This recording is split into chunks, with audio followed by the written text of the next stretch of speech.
Mike Tomlin saw it coming, and he didn't like it. The Steelers head coach publicly questioned why the Browns would trade Joe Flacco to a team they'll face twice this season. For Tomlin, it wasn't about Flacco's talent. It was about the message. Cleveland's move telegraphed a shift in focus, away from winning now and toward evaluating what they've got in-house. For a coach trying to game plan against known threats, gifting one of those threats to a rival is a problem. And just like that, the Bengals got deeper, the Browns got younger, and the Steelers got another strategic headache. This moment is more than a single trade. If you're into the real story and all the messy twists they don't show on highlight reels, go ahead and subscribe. And if you're sticking around to see how this Browns QB chaos plays out, you should definitely be subscribed. It's a case study in how different franchises manage risk and value. Cleveland chose flexibility over stability, hoping their young talent can step up, even if it means helping a rival. That contrasts sharply with Pittsburgh's approach, maintaining consistency, seizing division momentum, and avoiding moves that destabilize their path forward. It's a window into why the Steelers lead the AFC North, while others recalibrate midseason. The Steelers crushed the Browns 23-9, and that wasn't just a scoreboard blowout. That was a division-level statement, a flex, a warning shot. And while Pittsburgh tightened their grip on the AFC North with their fourth win in 5 games, Cleveland made a trade that has everyone, from fans to analysts to Mike Tomlin himself, wondering what's going on in the Browns front office. Joe Flacco was supposed to be part of the Browns' quarterback solution. He was signed and trusted enough to start on opening day. But now, in a twist no one saw coming, he's gone. Not to a far-off team with no direct consequences. No, the Browns sent him to Cincinnati, a division rival, a team still in the hunt, a team the Browns will likely be fighting down to the wire. It's not just unorthodox. It's bold, it's risky, and according to many, it's short-sighted. Mike Tomlin was one of the first to call it out. The Steelers' head coach didn't mince words. He said exactly what a lot of people were thinking. Trading a quarterback to a team you'll be facing in your own division isn't just uncommon. It's downright dangerous. Tomlin's not just worried about what Flacco might bring to the Bengals. He's frustrated because it adds a layer of complexity to his preparations. That's the price of helping a rival. You don't just trade a player, you give away intel, stability, and maybe even wins. And that's where the Browns are getting hammered. The decision to trade Flacco isn't just a roster shuffle. It's a clear indicator of where the Browns' mindset is. They've shifted their focus away from competing right now and moved toward evaluating younger talent. That's not speculation. That's exactly what Stephen A. Smith and others pointed out in the conversation. The Browns are deprioritizing immediate division competitiveness in favor of long-term quarterback evaluation. There's logic to that, sure. But logic doesn't always win games in October and November. And when you're in a division as cutthroat as the AFC North, punting on short-term competitiveness is a gamble that could bury your season. The Browns aren't a bottom-dwelling team. They've been grinding out close wins. Their defense has shown flashes of brilliance. Their special teams are giving them solid field position. They've already proven they can compete in tight games. So to suddenly trade away a quarterback like Flacco, who at least gave him experience and command under center, just screams mixed messaging. And for the Bengals, it's a win.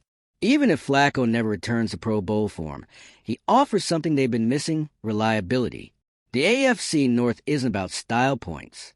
It's about surviving trench wars, controlling clock, and not making dumb mistakes. That's what Flacco brings. And now, thanks to the Browns, he'll be doing it in a Bengals uniform. This whole scenario plays right into the Steelers' hands. While their rivals are retooling and reevaluating midseason, Pittsburgh is just stacking wins. Their 4-1 record isn't about flashy offense. It's about efficient football and solid coaching. And now, with the Bengals next on their schedule, the Steelers know they'll be facing a Cincinnati team that's still adjusting, still learning a new quarterback, and trying to find rhythm. Tomlin's team has a chance to seize even more control of the division. But make no mistake, he knows exactly how unpredictable the AFC North can be. That's why he was so pointed in his reaction to the Flacco trade. It's not just about who has the better roster. It's about who makes fewer strategic errors. And in his view, Cleveland just handed one out. From a strategic lens, this trade is all about asset management. NFL front offices are obsessed with value. And in a vacuum, flipping a veteran quarterback you don't plan to keep long-term makes sense. But context matters. You don't make that move if it means boosting a direct competitor, especially when your own quarterback room is still a question mark. That's where Cleveland's thinking is being criticized. It's not that developing young talent is wrong. It's that doing it now, while you're still in the playoff race, sends a conflicting message. Are they trying to win, or just trying to find out who's worth keeping next year? And if the Browns' rookie quarterbacks don't show promise quickly, the decision to move on from Flacco could backfire badly. It's one thing to bet on youth. It's another thing to hand over veteran depth to someone who might use it against you in a crucial December matchup. Meanwhile, the power rankings conversation is heating up. The Chiefs are still getting love, as usual. The Colts are popping up more and more in these debates. And everyone's trying to figure out who the real top dogs are. But it's still early. Most analysts are quick to admit that early season success doesn't always translate. Overreaction is part of the NFL landscape. Every week someone is either a Super Bowl lock or falling apart. But even through the overreactions, some things are becoming clear. The Steelers are doing more with less. They're not dominating with stats. They're winning with execution. The Browns are a talented team, but now their identity is in flux. The Bengals are suddenly more stable at quarterback than they were 2 weeks ago. And all of that matters as the AFC North prepares to cannibalize itself the rest of the way. Defensive and special teams play will only become more important as temperatures drop and the playoff race tightens. The Browns may still win close games. They've shown they can gut it out. But it gets a lot harder when your quarterback depth is gone and your focus is split between development and contention. The NFL rewards clarity. The teams that know who they are and stay the course tend to survive the grind. That's what makes this Flacco trade so strange. It doesn't reflect clarity. It reflects a team trying to do two things at once, develop and contend, and possibly doing neither well. The Steelers don't have that problem. Their identity is set. Tomlin has them laser-focused. They're not overreacting to early trends. They're not trying to discover a quarterback. They're playing to win, period. And as long as other teams in the AFC North keep stepping on their own feet, Pittsburgh will just keep building its lead. Strategic flexibility is key in this league. The Colts and Chiefs have shown that. But there's a difference between flexibility and flailing. There's a line between adjusting and abandoning the plan. The Browns might be walking that line right now. As the season unfolds, the Browns' decision to trade Flacco will either become a footnote or a focal point. If their young QBs break out, they'll be praised for foresight. If they don't, the trade will go down as one of the most self-defeating decisions of the year. And every week, the stakes get higher. Every game is a chance for that decision to either look brilliant or blow up in their face. The NFL is ruthless like that. For now, the Steelers are sitting in the driver's seat. They dismantled the Browns 23-9, silenced doubters, and sent a message. They're not just leading the division, they're in full control. The Bengals are reloading. The Browns are reshuffling. And Pittsburgh is doing what smart teams do, capitalizing on everyone else's confusion. The Flacco trade might go down as one of the most bizarre decisions of the season, or it might get buried under better headlines. But for now, it's added more heat to an already red-hot AFC North. If you've been following this saga, hit that like button, subscribe for more updates, and drop a comment. Did the Browns just hand over their playoff shot? Will Flacco turn the Bengals around? Or is this whole division just one bad trade away from complete chaos? We're watching every move, every trade, every quote, because the NFL isn't just about football. It's about power plays, missteps, and the scramble for control. And this season, it's just getting started. We've got a Steelers team in command, a Browns team seemingly playing chess with pieces missing, and now, a Bengals team that just got a quarterback upgrade, thanks to the very team they're chasing. This isn't just another week in the AFC North. This is a pressure cooker, and the lid just flew off. Let's revisit that final score for a second, 23-9. That wasn't a fluke. That was a message. Pittsburgh didn't just beat Cleveland. They outclassed them. from start to finish.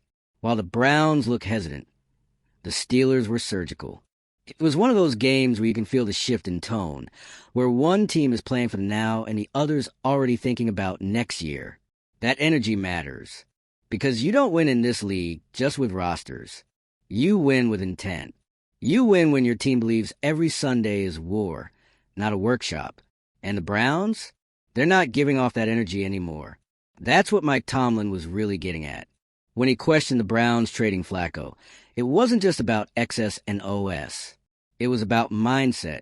What kind of message does that send to your locker room? What does it say to your veterans, to your captains, to the guys suiting up every week trying to claw out wins in the AFC North? It says, we're not all in, not this year. And in a division where every inch matters, that's a costly message.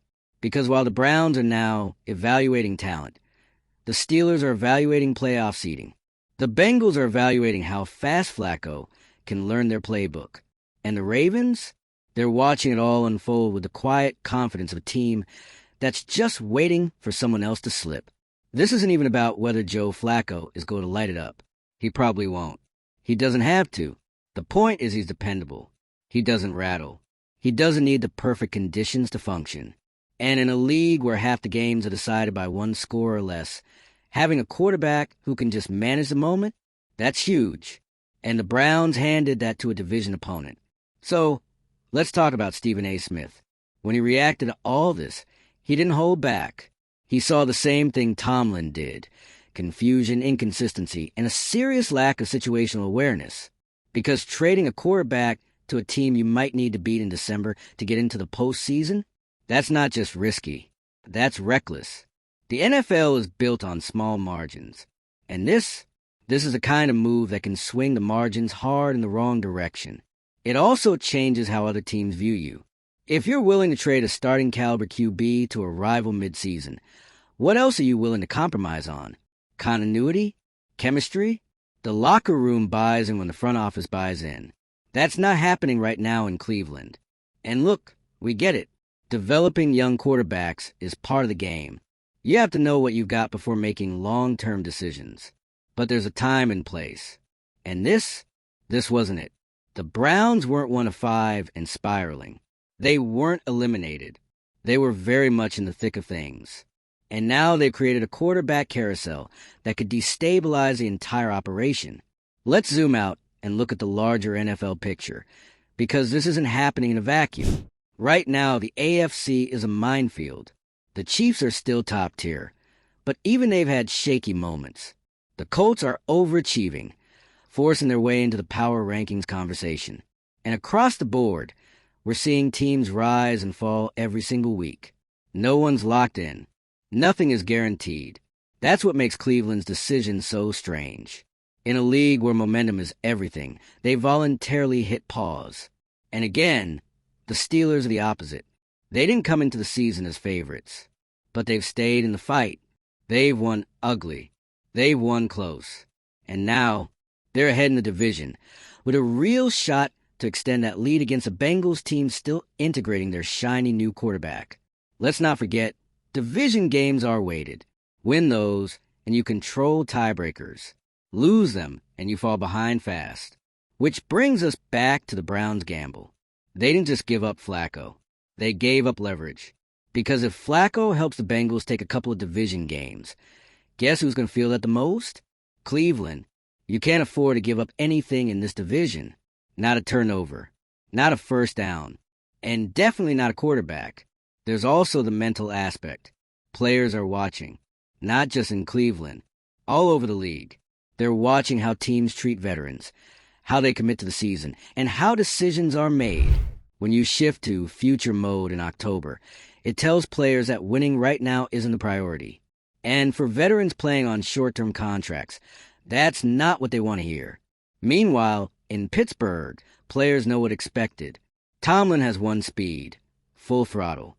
That kind of clarity builds trust. It's why the Steelers remain competitive even when the roster isn't stacked. That culture is the reason Pittsburgh never folds. And right now, it's the reason they're outpacing a Browns team with arguably more raw talent. This is what the Browns have to live with now. Every bad snap from their young quarterbacks will be compared to what Flacco might have done. Every turnover will invite what-if questions. Every Bengals win will feel like a self-inflicted wound. And they did it all to themselves. So, where do things go from here? The Steelers have a huge opportunity to build separation. If they beat the Bengals in their upcoming matchup, it gives them another division win and makes the Flacco trade even more puzzling in hindsight.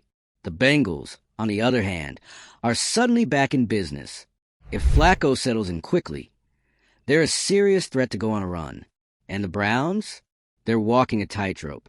If their young quarterbacks step up and deliver, they can still salvage the season. But if they falter, this whole experiment will collapse in real time, and the Flacco trade will be the first domino people point to. That's the reality. This move doesn't exist in isolation. It's part of a broader chessboard, and right now, the Browns are playing with risky openings while the Steelers are playing solid, mistake-free football. The AFC North is unforgiving. It punishes missteps. And the Browns just made a very loud, very public one.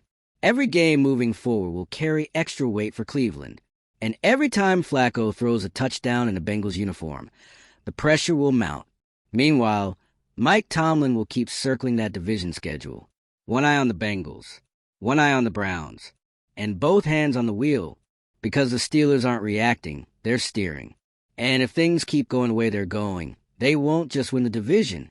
They'll do it while watching their rivals undo themselves. We're heading into a stretch where decisions like this one, they don't fade. They echo. And right now, Cleveland's Joe Flacco trade is echoing through every locker room in the AFC North. The Browns didn't just trade away a quarterback. They traded away certainty. And in this league, certainty is currency.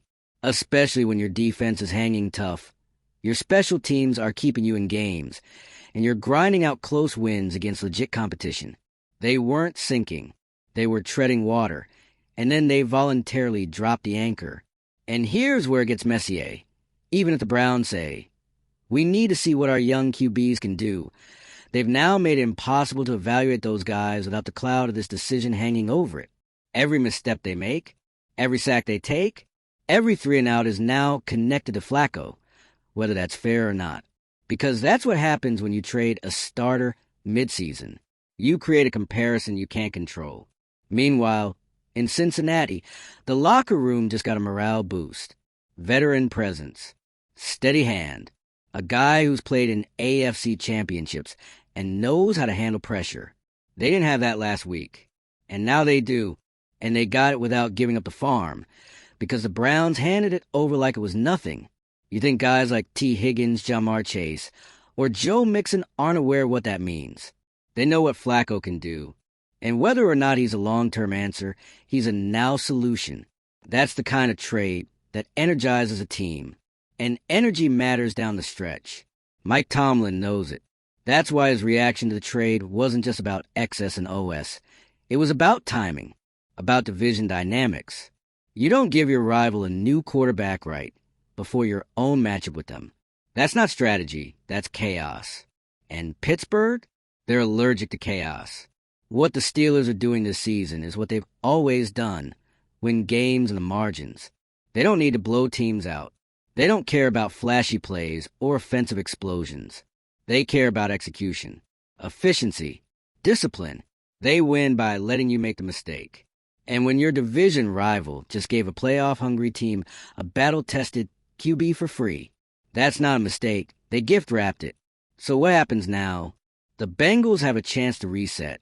Their schedule gets tougher, yes, but now they're armed. And if Flacco gives them just enough to steady the ship, they're not out of this race. The Steelers are in the best spot of all. They have clarity. They know who they are. They've got a coach who's seen every kind of storm and still hasn't had a losing season. And now, they've got rivals playing musical chairs at the most important position in football. And the Browns? They're stuck in the middle. Not quite rebuilding, not quite contending. They're in quarterback limbo.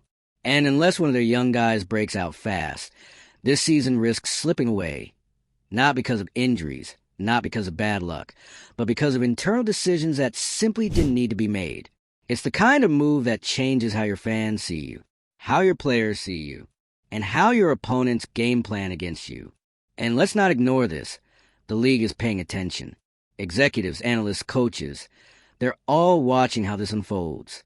If Flacco helps Cincinnati steal a win or two, if Cleveland's offense sputters without him, you won't hear the end of it. The commentary will get louder. The pressure will build.